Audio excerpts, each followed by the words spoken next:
inapatikana kwa wokovu pekee. Raha huwezi ukaipata kwa yoyote. Raha huwezi ukaipata kwa mzazi, kwa mme wala kwa mke. Inapatikana kwa Yesu pekee. Inapatikana kwa kutambua Kristo alininunua, Kristo alinikomboa, Kristo alinipia gharama, Kristo alinifia, Kristo alinipenda. Bwana asifiwe sana. Na ule upendo wa Kristo unakuwa ni tiba ya manyanyaso ya walimwengu.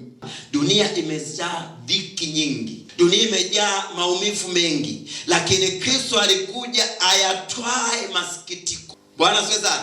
Usikae tena kwa kusikitika mpaka unapiga kichwa unasema jamani sio ya Kristo. Na katika kila mateso yako mkumbuke Kristo. Kila kwenye shida yako mkumbuke Kristo. Na huyu Kristo siku kama ya leo alishangilia ushindi. Bwana asifiwe sana. Alifufuka, hakufufuka kinyonge, alifufuka kama jemedari.